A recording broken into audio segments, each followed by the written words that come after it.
What is good, everybody? Today is August 8th, I believe. Hold up, August 8th. So we're about to run through the entire price action from today. It was super interesting, and we were able to find a ton of examples where we expected price to do one thing and it just did completely the opposite, right? So we're going to look at what to do in those situations, how we can react, what I ended up doing, and the trade that I took today that got stopped at that I'm completely fine with the loss. So without further ado, let's just hop into the recap. All right, so let's just start by checking out the higher time frame, right? So we're on the hourly, zooming out a little bit.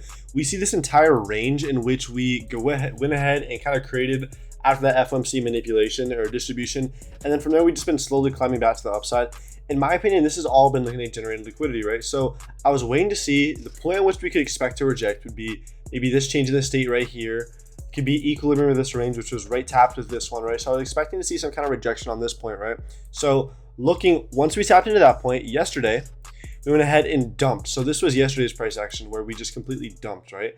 Then overnight session built some of all of this stuff, right? And what this looks like to me is looking at this model now with a ton of liquidity resting. So just let's take this low, for example, right?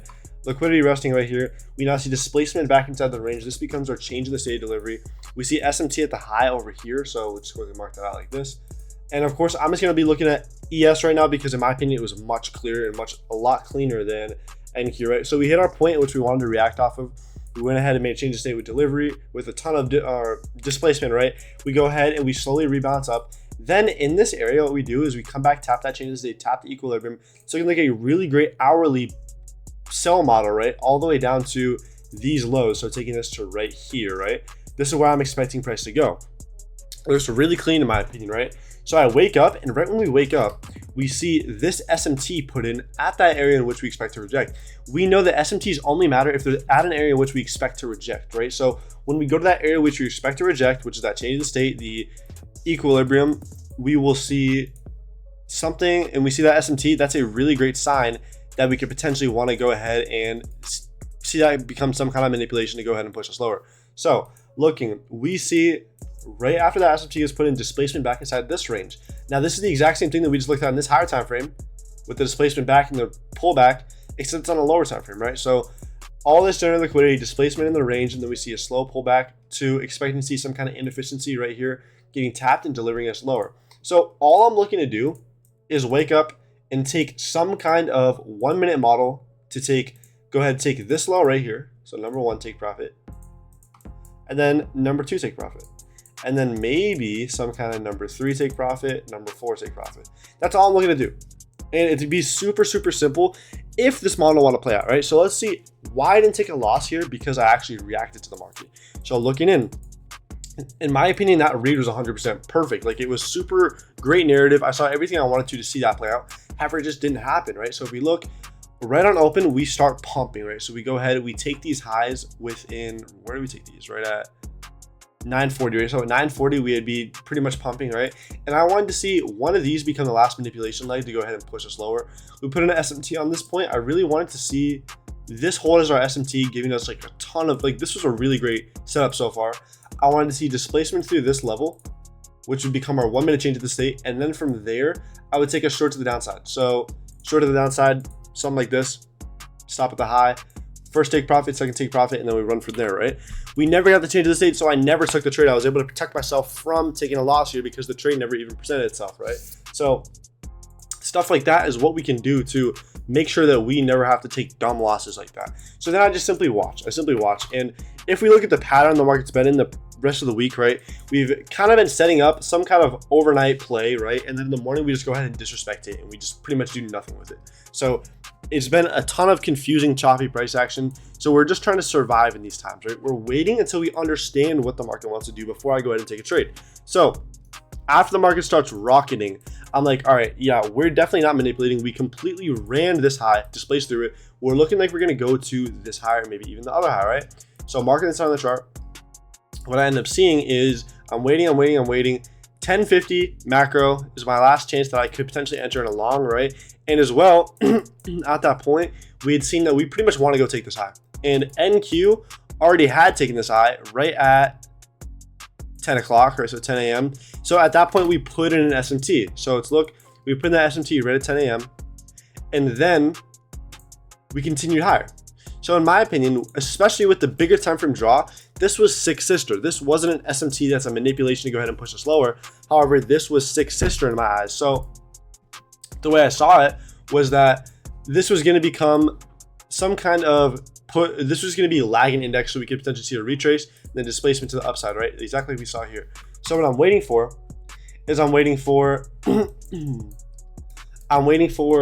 see some kind of SMT, some kind of retracement into a fair value gap that's more than just like a 5-minute or 15-minute fair value gap, right? So what I end up seeing is the hourly fair value gap gets opened perfectly on, I think, yeah, it was NQ or ES, right? Gets opened perfectly and tapped into literally perfectly. So if we look right here, right when that 1 hour fair value gap gets opened, right at around 11, so we're within 1050 macro, we tap into it, and then from there we see displacement. Now, the first entry would have been placing change to the state right here. And for me, this was too little. I wanted to see this. And there's another thing that I wanted to see in particular. I wanted to see this 5-minute fair value gap that was right here get ran through, right? I want to see it get closed past on the 5-minute time frame to become an inverse fair value gap, right? So I want to see that happen. We saw it get closed above, and then I wanted to see my pullback to this level, which I consider to be the start of the real manipulation, that actual change in the state. So if we look, tapped, market kind of sits around, pushes a little bit higher, sits around, and goes ahead and stop me out. Why was this bad? In my opinion, it really wasn't bad. I thought that it was perfect. I think our standard deviation was, just fine. We have 3.5 aligning there, 2 looking right here for some kind of low-hanging fruit. If we pull out to this one too, we see kind of literally the same type of game, bro. Like, in my opinion, I thought this was a perfectly fine trade, nothing wrong, especially with that 5-minute fair value gap getting closed above. Like, that was perfectly fine. And then we had the SMT right here too. So in my opinion, dude, this was a perfectly fine loss to take. I'm super fine taking this on the day. Managing risk, everything is perfectly fine with this loss. I think this is something to just learn from, where you have to understand that you have a choice. For when you take a loss like this, you have a choice. You can either sit here and be like, dude, why didn't it work? This is my model exactly. What's wrong? I can't figure it out. Or you can sit there and be like, all right, I'm not going to lose conviction. I'm not going to think, dude, I don't know how to trade. What happened to me?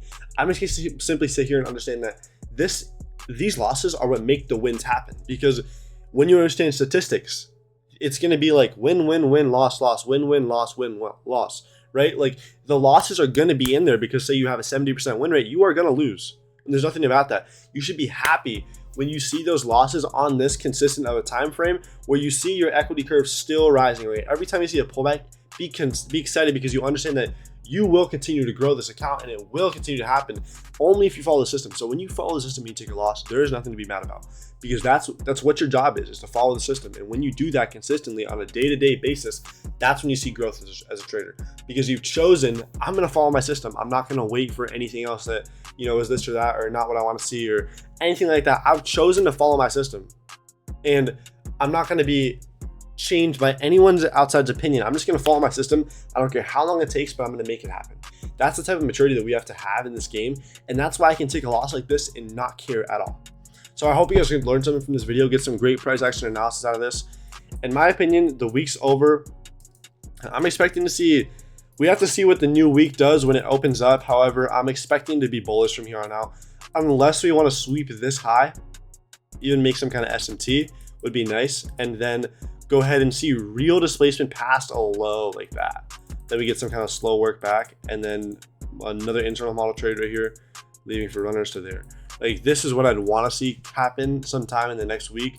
Want to see some kind of SMT put in on like this high right here, something like this would be really nice to see.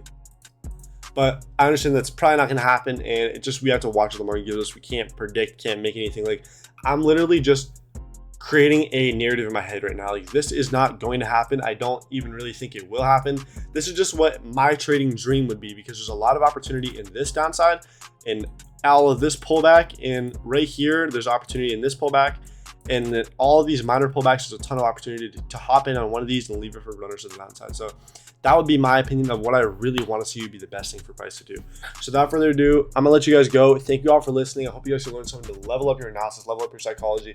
Go ahead and watch my market maker guide video. It goes over everything that I know about market maker models and exactly how I trade. If you watch that, you pretty much know what I know about trading. And go ahead and watch the psychology video covering the invisible film. That will absolutely change the way that you review losses, the way that you look at the market during the day, and the way that you even look at yourself. I mean, the concept changed me when I first heard about it, and it was something that I had to make a video about. I had to start explaining it in more of a tangible way for people to understand, because it really changed my life. And I know everyone wants to say that, but in reality, it did change my life. So thank you all for listening. I hope you guys can get something out of this video, and I'm going to let you boys go. Peace out.